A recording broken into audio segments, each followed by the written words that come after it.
The invisible work we do every single day. I do it, you do it, we all do it. The emotional labour, the mental load, all those like countless little things that like nobody seems to notice that you've done. While this often falls on mothers, it can also fall on other caregivers, partners, and even older children as well. So there's a variety of people it can fall on that do the unseen work, but primarily it often falls down to the mother. Today we're diving into why these little things are so often overlooked, and what we can do to start recognising and valuing it more, both for ourselves and for our families as well. So let's get into it. So hi, I'm Sarah from Empowered Mothers Network. This is episode 32. This is called The Mental Load, the work that no one sees but that you feel every day. Right, what is the mental load? Okay, this kind of unseen stuff that we deal with on a daily basis. So, you know, you might have a few ideas from your own life of kind of what constitutes a mental load, that kind of unseen ongoing work.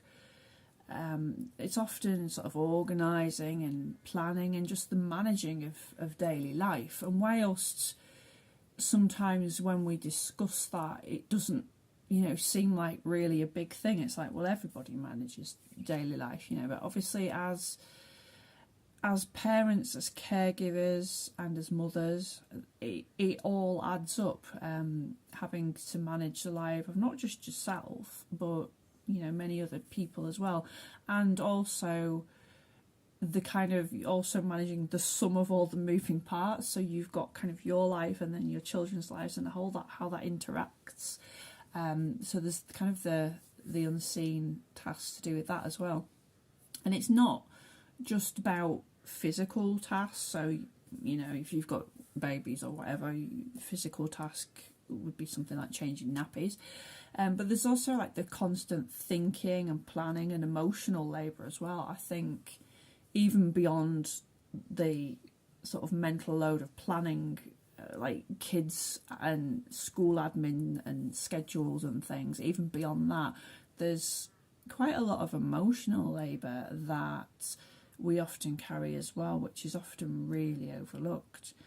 And like I said in the introduction, often the mother is the one who will carry these loads, particularly in terms of like emotional labour as well, but not always. You know, there's single parents, caregivers, partners, and yeah, even sometimes older children who might have a little bit more of like a caregiving responsibility within the family unit can also experience this. Obviously, as we're talking about this today on Empowered Mothers Network, we're primarily looking at it through the lens of it being experienced by mothers, but I just wanted to acknowledge as well that actually there's quite a diverse group of caregivers that this can apply to. So we often still see it falling on mothers, I think, because there's still that kind of societal expectation there of the mother to be like the default parent or caregiver, and you know, things have changed in some aspects, but I don't necessarily know in society if overall as a view of from society if that has changed. I think there's still that view of the mother being the default parent or caregiver, even if that's not, you know, practically the case now in quite a lot of setups. There's also, like, you know, the history of gender roles plays a factor into it as well, of why these kind of like invisible loads often fall to mums. Historically, you know, it's always sort of been that way, especially when women were traditionally the ones who stayed at home, and kind of, you know, looked after, managed the family, if you will. Even in kind of more equal households nowadays, often like the mental and emotional side of it often remains imbalanced. And, you know, it's not for me to go into why that is, and I guess from my point of view, it would maybe be because if we're thinking about like masculine and feminine energies again, which, you know, every person has in some balance, I think, you know, the feminine energies are the ones that are quite receptive and caregiving and nurturing, and, you know, traditionally, typically, not always, but often, that is then the feminine energy is kind of embodied by the mother of the family, and that's where kind of all the emotional and mental load goes to be managed. Whereas the more masculine kind of roles are the more like action orientated ones, and the, you know, the scheduling maybe, but the systems, the doing of stuff, the building of things. That's, we can see these kind of traditional gender roles that we've had in society through the masculine and feminine energies. And obviously now, you know, they're really shifting and changing, and I think in some aspects that they do need to. But we still find even in households nowadays where perhaps from a career or work point of view it's become more equal between the man and the woman, that often the mental and emotional labour often does remain imbalanced. And, you know, you find that in not even just in like mother-father relationships, but in single-parent households, there can be, you know, obviously there'll be a much bigger load on one single person. As it stands, same-sex households, you can still find this kind of imbalance between who's doing the bulk of like the mental emotional load is often really still apparent. Another point to mention actually about this is that I think so many of us now growing up have some degree of trauma that we carry, even if it's not, you know, sort of a actual trauma with a capital T experience that we've had in our lives. I think we all to some degree have some sort of trauma, and, you know, there's a whole great massive reasons for this and why we all have this in our lives. But we've all had struggles, I think, in childhood. You know, most people you speak to have had some sort of issues whilst growing up or trying to fit in society. And if we're then coming to the table and starting a family with kind of unresolved traumas of whatever degree, whatever level, then it can sometimes be that like one or both parents might not be quite emotionally available to take that inevitable mental and emotional load that comes up with parenthood. And, you know, if say one parent isn't emotionally available, the other parent often is then the one that will carry most of the load for perhaps the children and the other parent. So if you are carrying the load alone, or you feel as if you're carrying the load alone, what's the impact of that? Well, the first one is probably like the physical and emotional thing of burnout and overwhelm, the mental exhaustion that we can feel from kind of carrying all this stuff. And again, this isn't something that's necessarily really obvious, especially not to begin with. It can almost go like down a scale where, you know, there's some kind of low level exhaustion going on.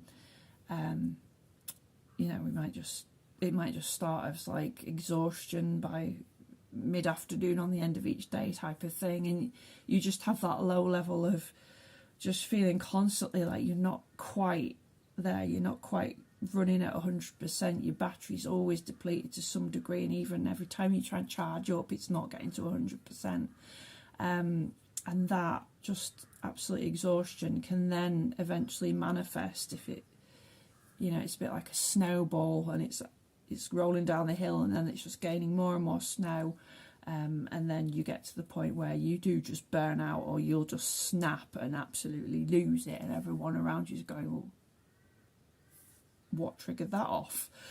And it's just been a constant grinding background thing for such a long time that one little then thing comes along and snaps you, and you're just in burnout. So that's one of the impacts. Another impact is probably between caregivers as well, especially if, as I mentioned earlier, you know, one person's carrying the load more because the other one isn't maybe emotionally available or able to, or recognising of that, is that you can end up with relationship strains and resentment, especially because this carrying of this work that we're talking about today is essentially invisible. And because it's invisible, sometimes other people don't notice. It often goes unappreciated because nobody else is really kind of aware that you're doing that. You might not be aware of how much you're carrying, so it's difficult even then to communicate to somebody else that you're in a relationship with about how much you're doing. And also there's like a real lack of mental space just to be you as well. If you're constantly holding this load in this way, it keeps you from your own path of really connecting with yourself, of personal growth, of being creative, or sometimes even in some cases like even just getting basic rest. So how do we lighten the mental and emotional load without feeling guilty as well?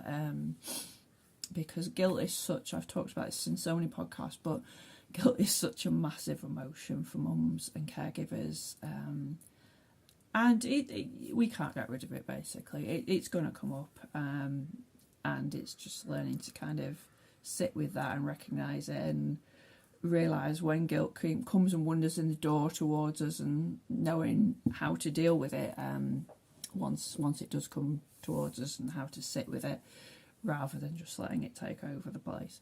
So some ways can be, I think the first thing is like recognising what you're doing, what you're carrying, maybe that recognising that it is burning you out in some way, even if it seems like a low level type thing, but it's going on long term. So awareness is kind of the first step to making any changes, as it is with many things.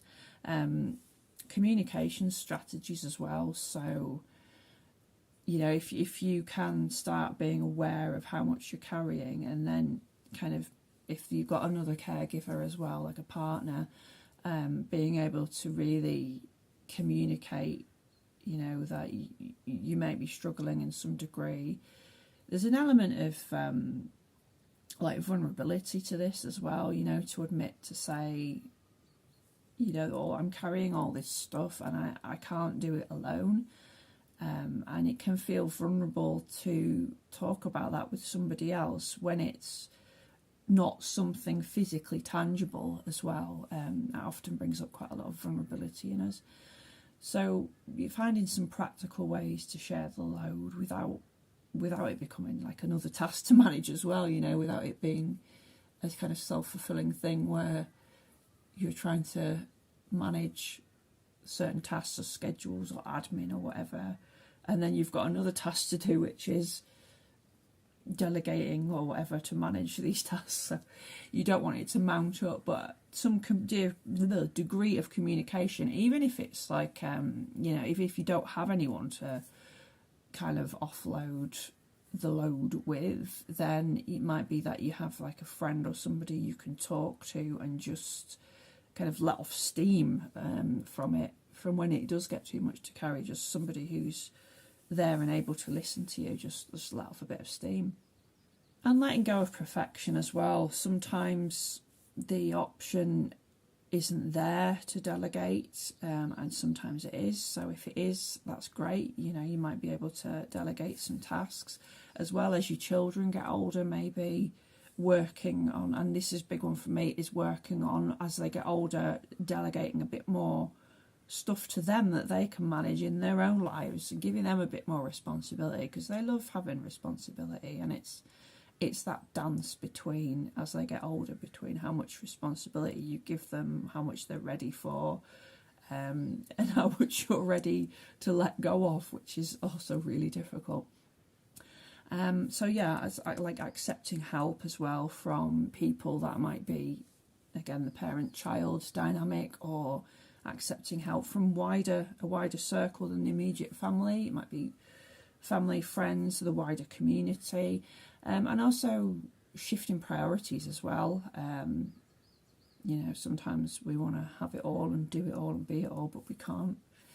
There's that quote, isn't there? Like, you can do anything, but you can't do everything. So really kind of getting clear on our priorities and, maybe working out if they need to shift in some way to accommodate the load without burning out. And yeah, we talked a little bit there, I just mentioned about the wider community, delegating, helping out. And I guess from a wider perspective, there is more of a need for like community support, and not just individual coping strategies as well. And obviously we've talked about this in podcasts as well, but the shift from as people were more supported in their wider communities in the past than I think they are now, and where society has really made us now into these like individualized households. So it often is the case that one person in the household then carries this mental load, as communities in some ways become more fragmented. And it's really important as well that we need to shift expectations as a society, and that is that this no longer is just a mother's issue. It often still is, but it isn't just a mother's issue anymore. We can see this isn't beyond empowered mothers and beyond motherhood and beyond parenting even. This is an issue in other aspects like caregiving in general. So there's the aspect of, if you think about it, from unpaid carers, people who are an ageing community now, people who are being cared for in their own homes by often partners or very close family members, who are essentially doing this unpaid work of caring, and there's the invisible load there that carers carry. So it isn't just an issue for mothers, it isn't just an issue for parents of children, it goes wider than this. So this is something that we need to recognise on a wider level, community and society. So yeah, what would it look like if this kind of invisible load, this invisible labour that goes unacknowledged, if it was acknowledged and it was valued and it was shared?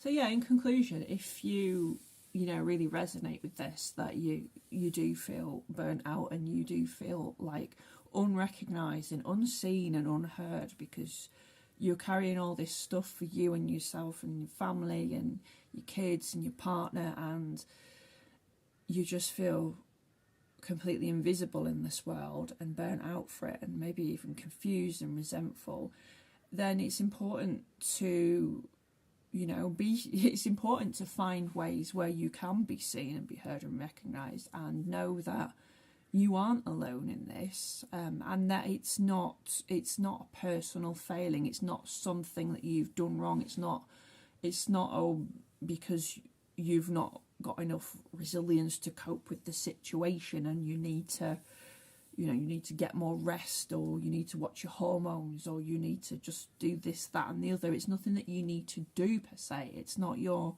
personal failing. It's a bigger issue that we all need to be talking about more, I think, which obviously is difficult because it's such an abstract and individual thing.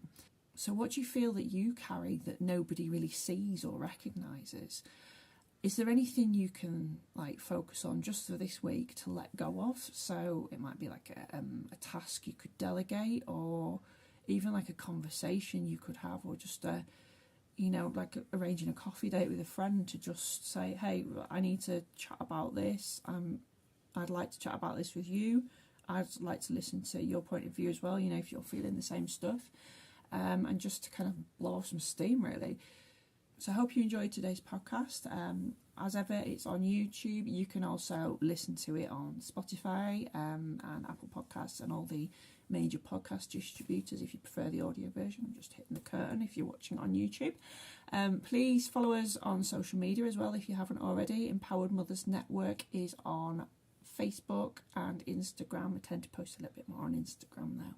And we've also got the fortnightly EMN journal as well, which is coming out when this podcast goes out. It will be the Monday after, so it's every other Monday basically. And that includes things like the latest podcast episode, book recommendations, local events, and usually a featured post too as well. And we're looking for local mum spotlight. You can read more about that on the website if you're interested in that and want to apply. Otherwise, I will see you for the next podcast episode.